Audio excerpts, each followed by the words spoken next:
Assalamualaikum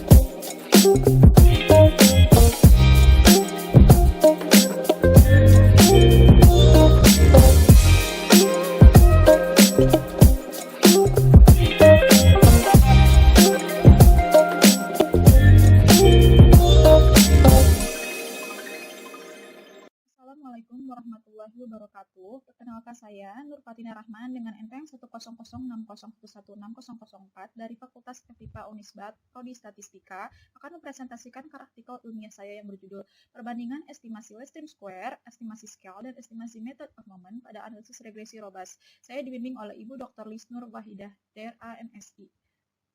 Latar belakang pada penelitian ini yaitu analisis regresi linear berganda merupakan salah satu metode statistika yang mempelajari pola dan mengukur hubungan statistik antara dua atau lebih variabel yang mengandung sebab akibat dengan tujuan untuk mendapatkan model regresi. Salah satu metode penduga parameter model regresi adalah metode kuadrat terkecil atau MKT. Penggunaan MKT harus memenuhi beberapa asumsi regresi. Pada kenyataannya, tidak jarang ditemukan hal-hal yang menyebabkan tidak terpenuhnya asumsi regresi. Terdapatnya pencilan atau outlier menjadi salah satu penyebab tidak terpenuhnya asumsi ini, sehingga diperlukan metode lain yaitu regresi robust. Regresi robust adalah metode yang digunakan ketika distribusi dari residual tidak normal atau adanya beberapa pencilan yang berpengaruh pada model. Terdapat beberapa metode estimasi pada regresi robust, di antaranya yaitu estimasi least square, scale, dan estimasi method of moment. Ketika metode estimasi tersebut memiliki nilai breakdown point yang tinggi, yang itu sebesar 50%. Tujuan pada penelitian ini untuk melakukan perbandingan dan mencari metode estimasi yang lebih baik yang digunakan dalam mengestimasi data yang mengandung outlier. Dalam menentukan metode terbaik, penulis menggunakan nilai residual standar error terkecil dan nilai adjusted R-square terbesar. Dasar teori yang digunakan dalam penelitian ini yang pertama analisis regresi berganda. Persamaan regresi linear berganda yaitu topi sama dengan beta 0 ditambah beta 1 x1 ditambah beta 2 x2. Selanjutnya estimasi least square atau LTS dengan persamaan sebagai berikut. Selanjutnya estimasi scale dengan persamaan sebagai berikut. Yang ketiga, ada estimasi method of moment atau estimasi MM. Persamaan yang digunakan adalah sebagai berikut. Yang digunakan berasal dari website Badan Pusat Statistik Indonesia mengenai pertanian dan curah hujan di Indonesia tahun 2019 yang mencakup variabel Y yaitu produksi padi, variabel X1 luas panen, dan variabel curah hujan. Selanjutnya hasil pembahasan yang pertama yang dilakukan adalah metode kuadrat terkecil. Diperoleh hasil sebagai berikut dari software dengan Y topi sama dengan 173.200 ditambah 5,186 x1 ditambah 133,4 x2. Diinterpretasikan bahwa nilai RSS sebesar 364.900 artinya kesalahan dalam prediksi Y sebesar 364.900 dan nilai adjusted R-square sebesar 0,9814 atau 98,14%. Variasi Y dapat dijelaskan oleh X1 dan X2 sedangkan sisanya dijelaskan oleh variabel. Yang pertama, lakukan uji asumsi regresi. Yang pertama, uji normalitas residual dengan statistik sebagai berikut. Statistik uji yang diperoleh dari software, nilai p-value-nya sebesar 0,00010308 yang dibandingkan dengan tingkat signifikasi alfa sebesar 5%, maka H0 ditolak yang artinya sisaan tidak berdistribusi normal. Yang kedua, uji heteroskleristisitas hipotesisnya sebagai berikut. Statistik uji yang diperoleh nilai p-value-nya sebesar 0,1001 dengan menggunakan tingkat signifikasi alfa sebesar 5%, maka H0 diterima artinya tidak terjadi heteroskleristisitas. Selanjutnya, uji multilinearitas. Hipotesisnya sebagai berikut.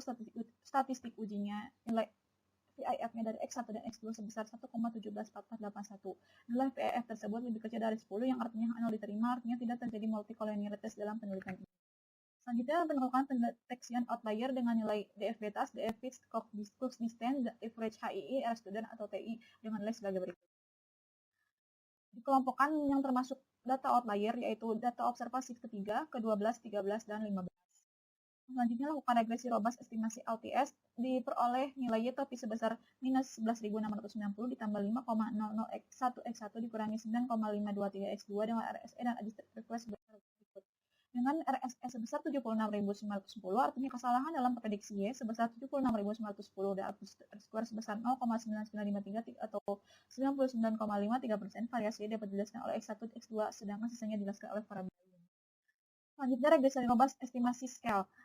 Hasilnya sebagai berikut dari software yang diperoleh model regresi Y topi sama dengan minus 31.060 ditambah 5,019 x1 dikurangi 12,38 x2 dengan RSS sebesar 78.450 yang artinya kesalahan dalam prediksi Y sebesar 78.450 dan nilai adjusted R-square-nya sebesar 99,940%. Variasi Y dapat dijelaskan oleh X1 dan X2 sedang sisanya dijelaskan oleh variabel lain. Selanjutnya regresi estimasi MM dengan model regresinya yaitu minus 36.611,9812 ditambah 4,9683 x1 dikurangi 3,9703 x2 Dengan RSE sebesar 78.440 yang artinya kesalahan dalam prediksi Y sebesar 78.440 dan adjusted R-square-nya sebesar 99,84%, variasi Y dapat dijelaskan oleh X1 dan X2, sedangkan hasilnya dijelaskan oleh parabel. Dapat dilihat nilai adjusted R-square-nya dari ketiga metode memiliki nilai berkisar antara 0,9814 sampai dengan 0,9988. Yang artinya persamaan yang dihasilkan ketiga metode ini mempunyai kemampuan menjelaskan variasi Y yang baik karena berdasarkan kriteria nilai adjusted R-square. Apabila nilai adjusted R-square mendekati 1, maka semakin baik prediksi model regresi. Namun jika ditinjau dari nilai RSE-nya, maka estimasi LTS menjadi metode yang memiliki nilai RSE paling kecil, sedangkan estimasi MAT memiliki nilai RSE paling besar. Oleh karena itu, estimasi LTS merupakan metode terbaik untuk digunakan dalam mengestimasi parameter untuk kasus data pertanian dan curah hujan Indonesia tahun 2010. Kesimpulannya yaitu, berdasarkan penelitian yang telah dilakukan untuk kasus data pertanian dan curah hujan Indonesia tahun 2019, maka disimpulkan bahwa perbandingan estimasi LTS, estimasi S, dan estimasi MM berdasarkan nilai RSE terkecil dan nilai adjusted R-square terbesar diperoleh metode estimasi regresi terbaik, yaitu metode estimasi least square. Terima kasih. Wassalamualaikum warahmatullahi wabarakatuh.